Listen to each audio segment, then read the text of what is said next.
பாரிவேந்தரின் அந்திமாலை தொடர் செய்திகளுக்காக ஷமீனா. கௌரி, முதலில் தலைப்புச் செய்திகள். 2000 கன அடி நீர் திறக்கும் உத்தரவு தொடரும். காவிரி நதிநீர் பங்கீடு வழக்கில் உச்சநீதிமன்றம் தீர்ப்பு.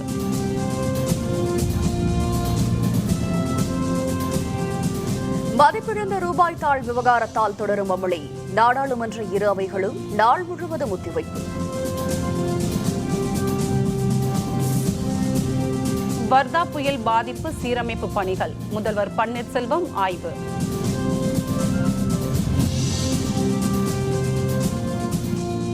நியாய விலை கடைகளுக்கு கூடுதல் அரிசி மண்ணெண்ணெய். டாக்டர் பாரிவேந்தர் வலியுறுத்தல்.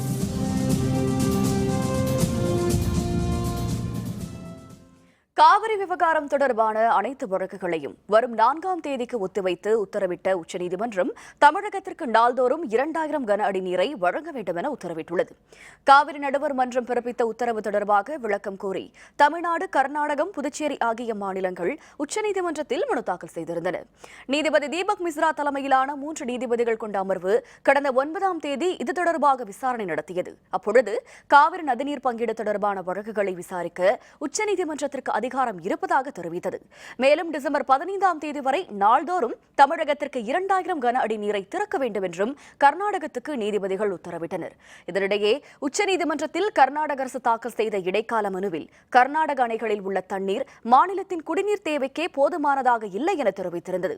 இதனால் உச்சநீதிமன்றம் உரிய உத்தரவை பிறப்பிக்க வேண்டும் எனவும் கோரியது. இதனை விசாரித்த உச்சநீதிமன்ற அமர்வு 2000 அடி தண்ணீர் திறக்க வேண்டும் என்ற உத்தரவு தொடரும் என தெரிவித்தது. வழக்கு விசாரணையை வரும் 4ஆம் தேதிக்கு ஒத்திவைத்தது.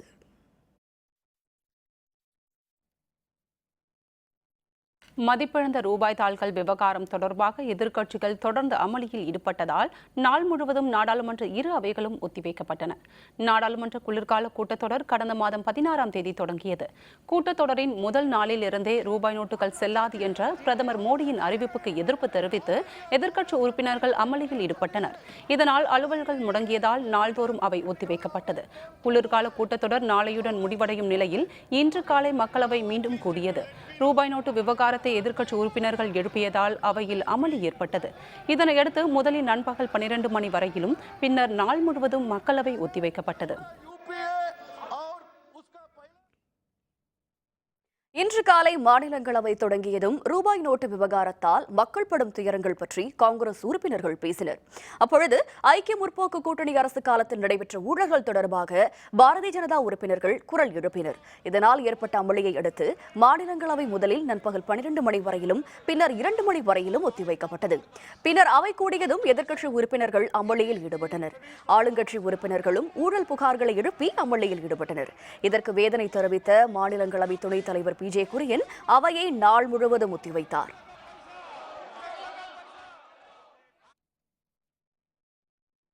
சென்னையில் வர்தா புயல் தாக்கத்தால் பாதிக்கப்பட்ட பகுதிகளையும் மீட்பு நடவடிக்கைகளையும் முதல்வர் ஓ பன்னீர்செல்வம் பார்வையிட்டார்.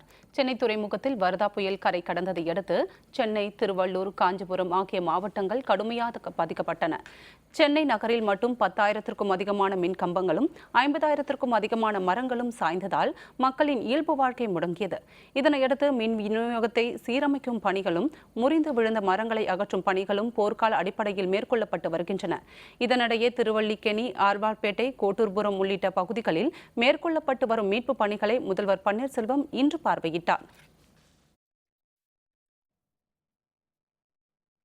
தமிழகத்தில் உள்ள அனைத்து நியாய விலை கடைகளிலும் அரிசி மற்றும் மண்ணெண்ணெய் ஒதுக்கீட்டு அளவை அதிகரிக்க மத்திய அரசிற்கு தமிழக அரசு அழுத்தம் தர வேண்டும் என இந்திய ஜனநாயக கட்சியின் நிறுவனர் தலைவரான டாக்டர் பாரிவேந்தர் வலியுறுத்தியுள்ளார்.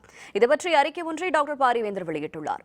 சென்னை, திருவள்ளூர், காஞ்சிபுரம், வேலூர், திருவண்ணாமலை, தருமபுரி, விழுப்புரம் ஆகிய மாவட்டங்கள் வர்தா புயலால் அதிக அளவில் பாதிக்கப்பட்டுள்ளதாக குறிப்பிட்டுள்ள டாக்டர் பாரிவேந்தர், புயலின் கோர தாண்டவத்தால் ஏறத்தாழ 25 பேர் உயிரிழந்துள்ளதுடன் 10,000க்கும் அதிக மின்கம்பங்களும் லட்சக்கணக்கான மரங்களும் விழுந்ததால் 10,000 கோடிக்கு மேல் வரலாறு காணாத இழப்பை ஏற்படுத்தியுள்ளதாக கூறியுள்ளார்.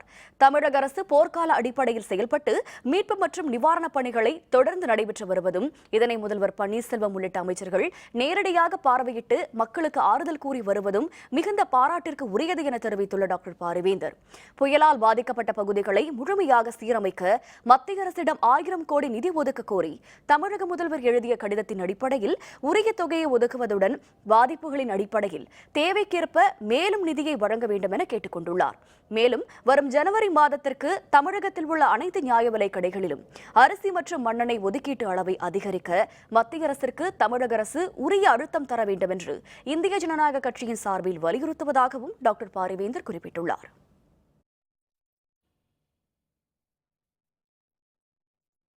புதிய 500 ரூபாய் பணத்தாள்கள் அச்சடிக்கும் பணி விரைவாக நடைபெற்று வருவதாக மத்திய பொருளாதார விவகாரத்துறை செயலர் சக்தி காந்ததாஸ் தெரிவித்துள்ளார். புதுதில்லியில் செய்தியாளர்களுடன் பேசிய போது அவர் இதனை தெரிவித்தார். புதிய பணத்தாள்கள் கிராமங்களில் தட்டுப்பாடின்றி கிடைக்கும் வகையில் நடவடிக்கை எடுக்கப்பட்டுள்ளதாக தெரிவித்த சக்தி காந்ததாஸ், புதிய 500 ரூபாய் பணத்தாள்கள் அச்சடிக்கும் பணி முடுக்கிவிடப்பட்டுள்ளதாக தெரிவித்தார். புதிய 2000 மற்றும் 500 ரூபாய் பணத்தாள்களின் வடிவமைப்பு முதல் முறையாக உள்நாட்டிலேயே மேற்கொள்ளப்பட்டுள்ளதாக கூறினார். இதனால் கள்ள நோட்டுகள் அச்சடிக்க முடியாது என்றும் புதிய பணத்தாள்கள் 100% பாதுகாப்பானது என்றும் அவர் கூறினார். நாடு முழுவதும் புதிய பணத்தாள்கள் மக்களுக்கு எளிதாக கிடைக்கும் வகையில் நடவடிக்கை எடுக்கப்பட்டுள்ளதாக கூறிய சக்தி காந்ததாஸ், பணத்தாள்கள் தேவைப்படும் இடங்களுக்கு விமானங்கள் மூலம் அனுப்பி வைக்கப்படும் வருவதாக குறிப்பிட்டார். ரொக்கமில்லா பணப்பரிமாற்றத்தை ஊக்குவிக்கும் நடவடிக்கைகளுக்காக 340 கோடி ரூபாய் நிதி ஒதுக்கீடு செய்யப்பட்டுள்ளதாக நிதி ஆயோக் தெரிவித்துள்ளது. புதுதில்லியில் நிதி ஆயோக்கின் தலைவர் அமிதாப் கண்ட் செய்தியாளர்களுடன் பேசினார். அப்பொழுது ரொக்கமில்லா பணப்பரிமாற்றம் நாடு முழுவதும் அதிகரித்து 95% அளவுக்கு உயர்ந்துள்ளதாக தெரிவித்தார். இதனை மேலும் அதிகரிக்க வாடிக்கையாளர்கள் மற்றும் வணிகர்களுக்கு என 2 பரிசு திட்டம் அறிமுகப்படுத்தியுள்ளதாக கூறினார். டிசம்பர் 25 முதல் ஏப்ரல் 14ஆம் தேதி நாள்தோறும் 1000 வாடிக்கையாளர்கள் தேர்வு செய்யப்பட்டு தலா 15,000 ரூபாய் ரொக்கப்பரிசு வழங்கப்படும் என்றார். மற்றொரு திட்டத்தின்படி வாரத்திற்கு ஒருமுறை 7,000 வணிகர்கள் தேர்வு செய்யப்பட்டு தலா 50,000 ரூபாய் பரிசு வழங்கப்படும் என்றும் அவர் கூறினார். ரொக்கமில்லா பணப்பரிமாற்றத்தின் மூலம் கருப்பு பணம் இல்லாத இந்தியாவை உருவாக்க முடியும் என்றும் அமிதாப் கண்ட் தெரிவித்தார்.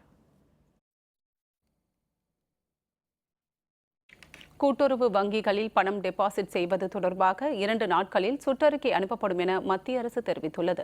பழைய 500, 1000 ரூபாய் நோட்டுகளை வாங்க கூட்டுறவு வங்கிகளுக்கு ரிசர்வ் வங்கி தடை விதித்திருந்தது. இதனால் நாடு முழுவதும் உள்ள கூட்டுறவு வங்கிகளில் நடவடிக்கைகள் முடங்கின. இது தொடர்பாக உச்சநீதிமன்றத்தில் வழக்கு தொடரப்பட்டது.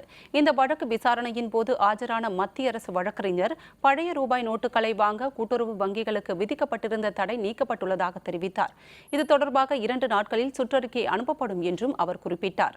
மத்திய அரசின் இந்த அறிவிப்பின் மூலம் கூட்டுறவு வங்கிகளில் மக்கள் பழைய ரூபாய் நோட்டுகளை செலுத்தும் நிலைமை ஏற்பட்டுள்ளது.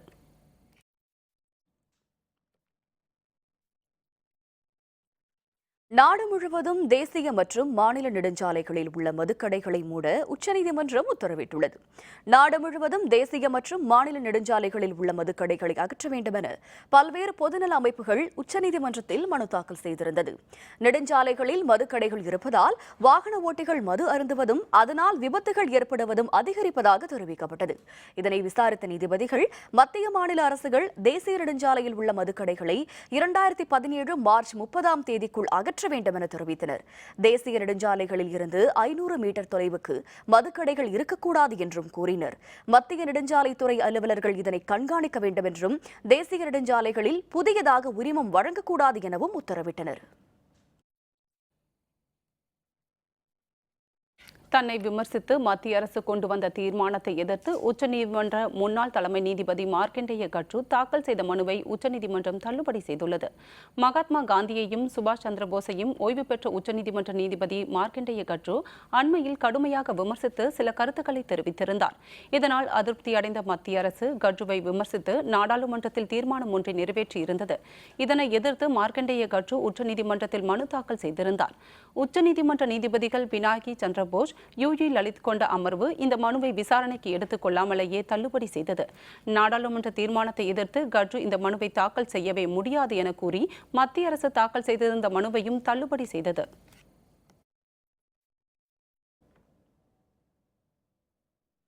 சென்னை, கொல்கத்தா, மும்பை உயர்நீதிமன்றங்களின் பெயர்களை மாற்றுவது தொடர்பாக மாநில அரசிடம் கருத்து கேட்கப்படும் என மத்திய அரசு தெரிவித்துள்ளது.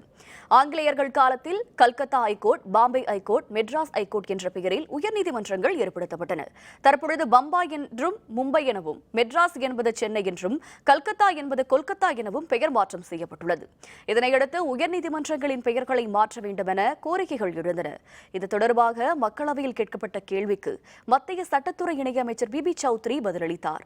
கல்கத்தா, மெட்ராஸ், பாம்பே உயர்நீதிமன்றங்களின் பெயர்களின் முறையே கொல்கத்தா, மும்பை, சென்னை உயர்நீதிமன்றங்களின் பெயர்களை மாற்றம் செய்வது தொடர்பாக மக்களவையில் ஏற்கனவே சட்ட முன்வரைவு தாக்கல் செய்யப்பட்டுள்ளதாக தெரிவித்தார். எனினும் இதனை நிறைவேற்றுவதில் ஏற்பட்டுள்ள சிக்கலை அடுத்து அந்தந்த மாநில அரசுகளிடமும் மாநில உயர் நீதிமன்றங்களிடமும் மத்திய அரசு கருத்து கேட்டுள்ளதாகவும் அவர் கூறினார். தென்கிழக்கு அரபிக்கடலில் நிலை கொண்டுள்ள காற்றழுத்த தாழ்வு பகுதி காரணமாக அடுத்த 5 நாட்களுக்கு தமிழகத்தில் மிதமான மழை பெய்ய வாய்ப்புள்ளதாக சென்னை வானிலை ஆய்வு மையம் தெரிவித்துள்ளது. லட்சத்தீவு மற்றும் அதனை ஒட்டியுள்ள தென்கிழக்கு அரபிக்கடலில் காற்றழுத்த தாழ்வு பகுதி நிலை கொண்டுள்ளதாக சென்னை வானிலை ஆய்வு மையம் தெரிவித்துள்ளது. இதன் காரணமாக அடுத்த 5 நாட்களுக்கு தமிழகம் மற்றும் புதுச்சேரியில் ஒரு சில இடங்களில் மிதமான மழைக்கு வாய்ப்புள்ளதாகவும் கூறியுள்ளது. மேலும் சென்னையில் வானம் மேகமூட்டத்துடன் காணப்படும் என்றும் ஒரு சில இடங்களில் குறைந்தளவு மழை பெய்ய வாய்ப்புள்ளதாகவும் குறிப்பிட்டுள்ளது. கடந்த 24 மணி நேரத்தில் நீலகிரி மாவட்டம் குன்னூரில் அதிகளவாக 100 மில்லிமீட்டரும், தாராபுரத்தில் 50 மில்லிமீட்டரும் மழை பதிவாகியுள்ளதாக சென்னை வானிலை ஆய்வு மையம் தெரிவித்துள்ளது. ஒரு வாரத்தில் உயிரியல் பூங்கா சீரமைக்கப்படும். வண்டலூர் பூங்கா நிர்வாகம் அறிவிப்பு. விவரம் விளம்பர இடைவேளைக்கு பிறகு.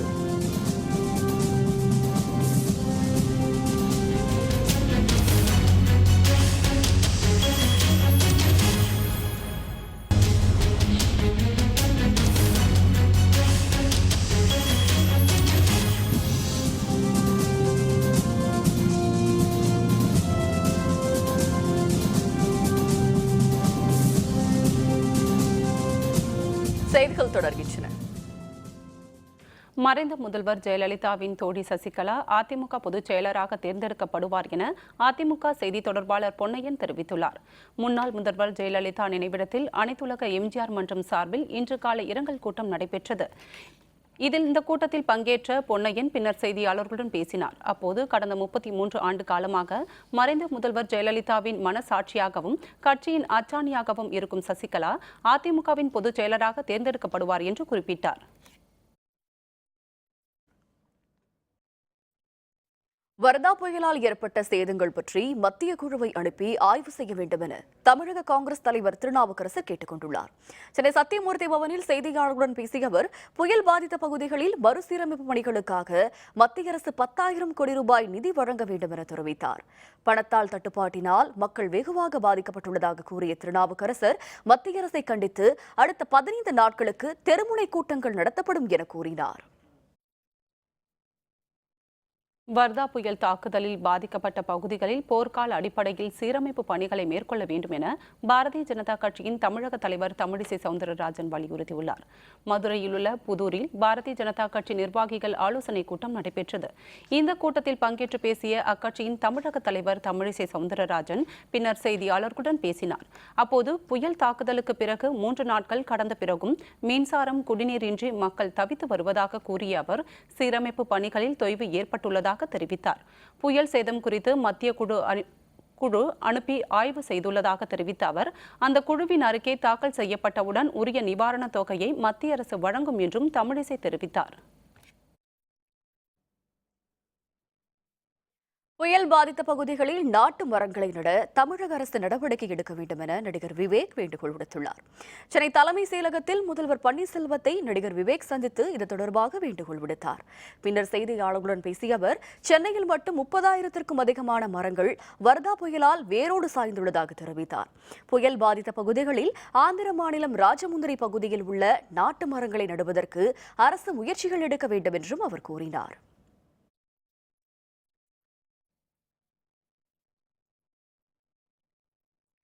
கச்சத்தீவு அருகே மீன்பிடித்துக் கொண்டிருந்த தமிழக மீனவர்களை சுற்றி வளைத்த இலங்கை கடற்படையினர் அவர்களை விரட்டியடித்துள்ளனர். ராமநாதபுரம் மாவட்டம் ராமேஸ்வரத்திலிருந்து நேற்று காலை 500க்கும் அதிகமான மீனவர்கள் கடலுக்குள் மீன்பிடிக்க சென்றனர். கச்சத்தீவு அருகே அவர்கள் மீன்பிடித்துக் கொண்டிருந்த போது சுற்றி வளைத்த இலங்கை கடற்படையினர் மீன்பிடி வலைகளை வெட்டி கடலில் வீசியதுடன் அவர்களை விரட்டியடித்துள்ளார்.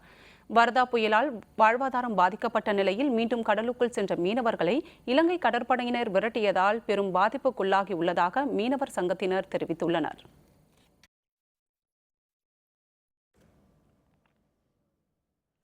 சேலத்தில் உள்ள மளிகை பொருள் விற்பனை மையங்களில் உணவு பாதுகாப்புத்துறை அலுவலர்கள் சீன முட்டைகள் விற்பனை செய்யப்படுகிறதா என ஆய்வு மேற்கொண்டனர். பொன்னம்மாபேட்டையில் உள்ள வாசகசாலை தெருவைச் சேர்ந்த பெண்கள் சிலர் அங்குள்ள மளிகை பொருள் விற்பனை மையத்தில் முட்டைகளை வாங்கி சமைத்துள்ளனர்.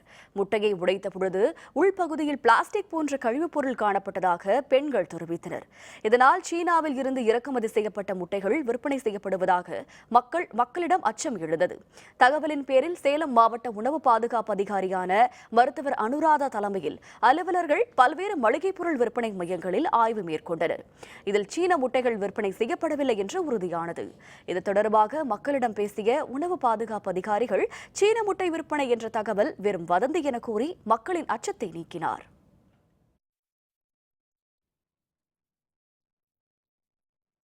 செல்போன் கோபுரங்களை தனியார் மயமாக்கும் மத்திய அரசின் நடவடிக்கையை கண்டித்து திருவாரூரில் பிஎஸ்என்எல் ஊழியர்கள் ஆர்ப்பாட்டத்தில் ஈடுபட்டனர். மத்திய அரசின் பொதுத்துறை நிறுவனமான பிஎஸ்என்எல்க்கு சொந்தமாக நாடு முழுவதும் 65,000 செல்போன் கோபுரங்கள் உள்ளன. அதனை தனியார் மயமாக்கும் நடவடிக்கைகளில் ஈடுபட்டுள்ள மத்திய அரசு அவற்றில் ஒரு பகுதியை தனியாருக்கு வழங்குவதற்கு ஒப்புதல் வழங்கியுள்ளது. இந்த நடவடிக்கைக்கு எதிர்ப்பு தெரிவித்து நாடு முழுவதிலும் பிஎஸ்என்எல் ஊழியர்கள் ஒருநாள் வேலைநிறுத்த போராட்டத்தில் ஈடுபட்டுள்ளனர். அதன்படி திருவாரூரில் உள்ள பிஎஸ்என்எல் அலுவலகம் முன்பு இன்று திரண்ட அதன் ஊழியர்கள் செல்போன் கோபுரங்களை தனியார் மயமாக்கும் மத்திய அரசின் நடவடிக்கையை கண்டித்து முழக்கங்களை எழுப்பி ஆர்ப்பாட்டத்தில் ஈடுபட்டனர்.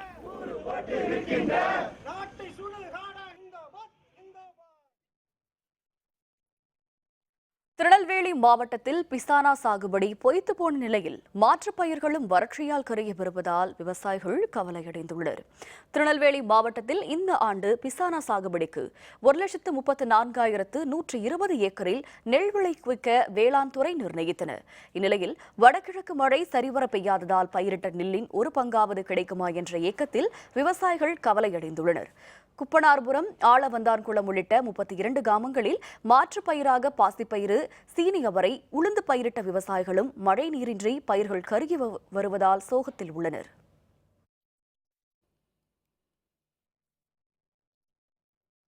வர்தா புயல் காரணமாக சேதமடைந்த வண்டலூர் உயிரியல் பூங்கா சீரமைக்கப்பட்டு அடுத்த வாரம் திறக்கப்படும் என பூங்கா நிர்வாகம் தெரிவித்துள்ளது.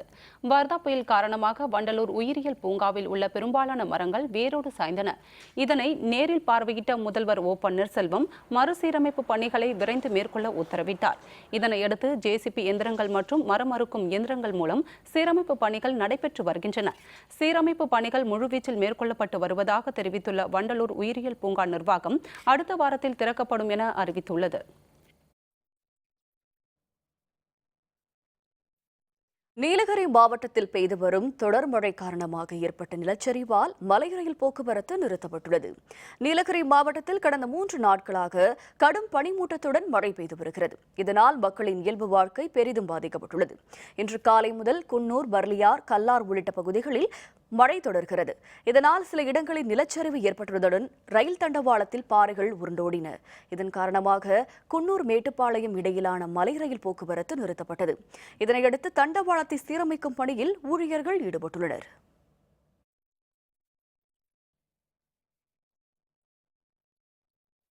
புதுச்சேரியில் ஆட்டோக்களுக்கு புதிதாக நிர்ணயம் செய்யப்பட்ட கட்டண முறை இன்று முதல் அமலுக்கு வந்துள்ளது. புதுச்சேரியில் இயக்கப்பட்டு வரும் ஆட்டோக்களுக்கு புதிய கட்டணங்களை நிர்ணயித்து கடந்த வாரம் அறிவிக்கை வெளியிட்டது. அதன்படி புதிய கட்டண நடைமுறை புதுச்சேரியில் இன்று காலை 5 மணி முதல் அமலுக்கு வந்தது. இரவு 10 மணி வரை குறைந்த அளவாக 1.8 கிலோமீட்டருக்கு 35 ரூபாயும், கூடுதலாக ஒவ்வொரு கிலோமீட்டருக்கு 18 ரூபாயும் வசூலிக்கப்பட வேண்டும் என அறிவுறுத்தப்பட்டுள்ளது. புதிய கட்டண விகிதத்தை தாங்கள் ஏற்றுக்கொண்டுள்ளதாக தெரிவித்த ஆட்டோ ஓட்டுநர்கள் மீட்டரை கட்டணமின்றி திருத்தம் செய்யவும், இலவச மீட்டர்களை வழங்கவும் புதுச்சேரி அரசு நடவடிக்கை எடுக்க வேண்டும் என ஆட்டோ ஓட்டுநர் சங்கம் வேண்டுகோள் விடுத்துள்ளது.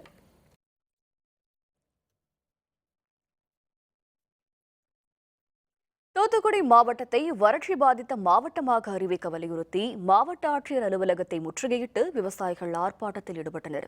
தூத்துக்குடியில் உள்ள மாவட்ட ஆட்சியர் அலுவலக அரங்கில் விவசாயிகளின் குறை தீர்க்கும் கூட்டம் நடைபெற்றது. ஆட்சியர் ரவிக்குமார் தலைமையில் நடைபெற்ற இந்த கூட்டத்தில் பல்வேறு துறைகளைச் சேர்ந்த அலுவலர்கள் பங்கேற்றனர். இதில் விவசாயிகள் ஏராளமானோர் கலந்து கொண்டனர். பருவமழை தவறியதால் தண்ணீரின்றி பயிர்கள் கருகி வருவதாக கூறிய விவசாயிகள் தூத்துக்குடி மாவட்டத்தை வறட்சி பாதித்த மாவட்டமாக அறிவிக்க வேண்டும் என்று வலியுறுத்தினர். கூறினர். தொடர்ந்த முழக்கங்களையும் அவர்கள் எழுப்பியதை அடுத்து காவலர்களின் துணையுடன் விவசாயிகள் கூட்டரங்கில் இருந்து வெளியேற்றப்பட்டனர்.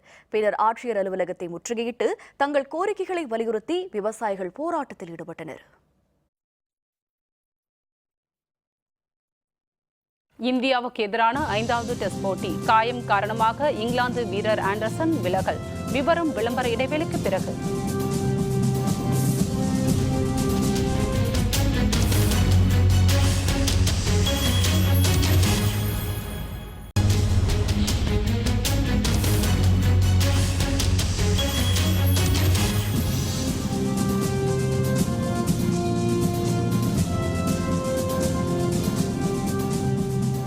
செய்திகள் தொடர்கின்றன. அமெரிக்காவின் ஓரெகன் மாகாணத்தில் வரலாறு காணாத பனிப்பொழிவால் மக்களின் இயல்பு வாழ்க்கை பெரிதும் பாதிக்கப்பட்டுள்ளது. ஓரெகன் மாகாணத்தில் பெண்ட் உள்ளிட்ட பல்வேறு இடங்களில் வழக்கத்தை விட அதிக அளவு பனிப்பொழிவு ஏற்பட்டுள்ளது. வீடுகள், அலுவலகங்கள் அனைத்தும் பனியால் மூடப்பட்டுள்ளன. பனிப்பொழிவால் இருள் சூழ்ந்து காணப்படுவதால் வாகனங்களை இயக்க முடியாத நிலை ஏற்பட்டுள்ளது. பனி காரணமாக முக்கிய சாலைகள் அனைத்தும் மூடப்பட்டுள்ளன. பள்ளி, கல்லூரிகள் மற்றும் அலுவலகங்களுக்கு விடுமுறை அளிக்கப்பட்டுள்ளது. விடுமுறையை அடுத்து பனிப்படர்ந்த பகுதிகளில் குழந்தைகள் விளையாடி மகிழ்ந்தனர். இதனிடையே பனிப்பொழிவு தொடரும் என அந்நாட்டு வானிலை ஆய்வு மையம் தெரிவித்துள்ளது.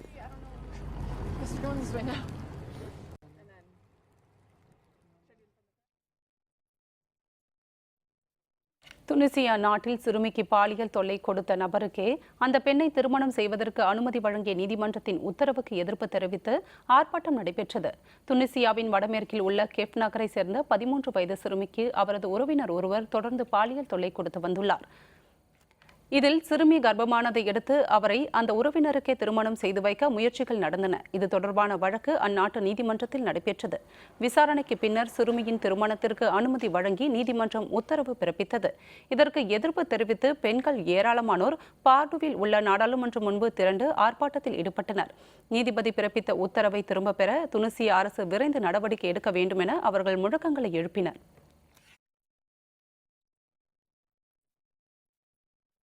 இந்தியாவுக்கு எதிரான கடைசி டெஸ்ட் போட்டியில் இருந்து இங்கிலாந்து வேகப்பந்து வீச்சாளர் ஆண்டர்சன் காயம் காரணமாக விலகியுள்ளார்.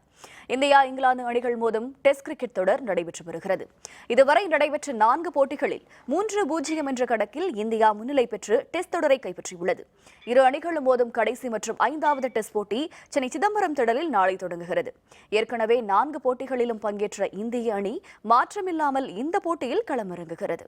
இங்கிலாந்து அணியில் இடம்பெற்றிருந்த வேகப்பந்து வீச்சாளர் ஆண்டர்சன் காயம் காரணமாக விளையாட மாட்டார் என்று தெரிவிக்கப்பட்டுள்ளது. இதனிடையே இரு அணி வீரர்களும் தீவிர வலைப்பயிற்சியில் ஈடுபட்டனர்.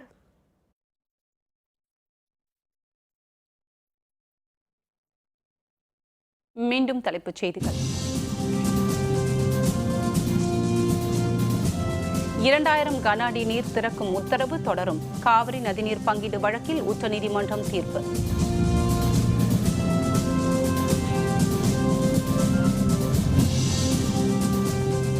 மதிப்பிழந்த ரூபாய் தாள் விவகாரத்தால் தொடரும் அமளி. நாடாளுமன்ற இரு அவைகளும் நாள் முழுவதும் ஒத்திவைப்பு.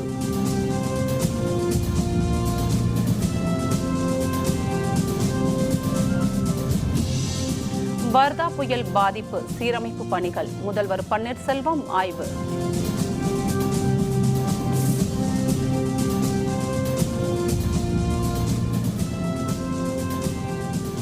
நியாய விலை கடைகளுக்கு கூடுதல் அரிசி, மண்ணெண்ணெய், டாக்டர் பாரிவேந்தர் வலியுறுத்தல்.